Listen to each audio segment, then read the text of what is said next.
Hi అండి, నేను మీ లావణ్య. ఈరోజు నేను మీకు నూల్కోల్ కర్రీ ఏ విధంగా చేసుకోవాలో చేసి చూపించబోతున్నా. మోకాళ్ళ నొప్పులు ఉన్నవాళ్ళు ఈ నూల్కోల్ తినడం వలన ఇందులో మోకాళ్ళ నొప్పులకి సంబంధించిన ప్రోటీన్ అధికంగా ఉంటుందండి.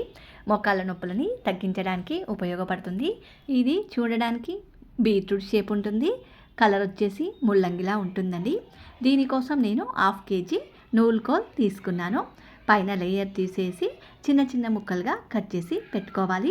ముందుగా స్టవ్ ఆన్ చేసి గిన్నె పెట్టుకొని గిన్నె వేడయ్యాక 3 స్పూన్స్ వరకు ఆయిల్ వేసుకోవాలి. ఆయిల్ వేడయ్యాక 1/2 స్పూన్ ఆవాలు, 1/2 స్పూన్ జీలకర్ర, 4 పచ్చిమిర్చిని చిన్నగా కట్ చేసి వేసుకోవాలి.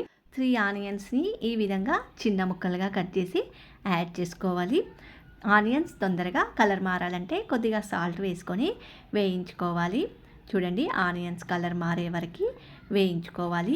ఈ విధంగా వేయించుకున్న తర్వాత ఇప్పుడు ఇందులోకి 1/2 స్పూన్ అల్లం వెల్లుల్లి పేస్ట్, 1/2 స్పూన్ పసుపు వేసి 1 స్పూన్ రెడ్ చిల్లీ పౌడర్ కూడా వేసుకొని 1 నిమిషం కలుపుకోవాలండి. అల్లం పచ్చి వాసన పోయే వరకు వేయించుకోవాలి.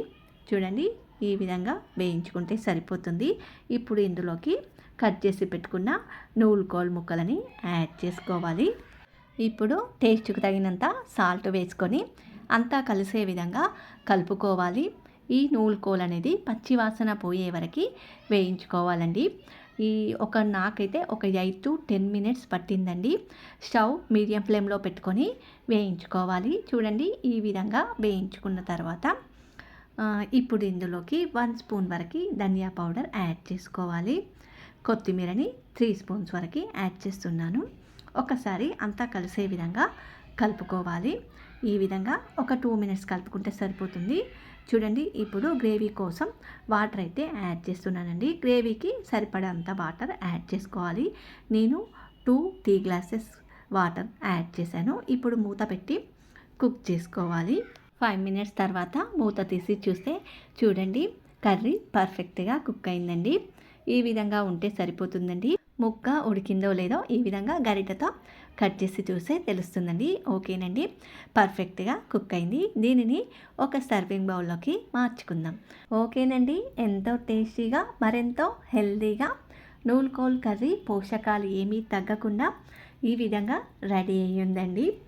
మోకాళ్ళ నొప్పులని ఈజీగా తగ్గించే ఔషధ గుణమున్న ఈ నూల్కోల్ కర్రీ అన్నంలోకి అయినా చపాతీలోకి అయినా చాలా బాగుంటుందండి. ఓకేనండి, నా వీడియోస్ మీకు నచ్చినట్లయితే లైక్ చేయండి. ఈ వీడియో మీకు నచ్చినట్లయితే మీకు నచ్చిన వారికి షేర్ చేయండి.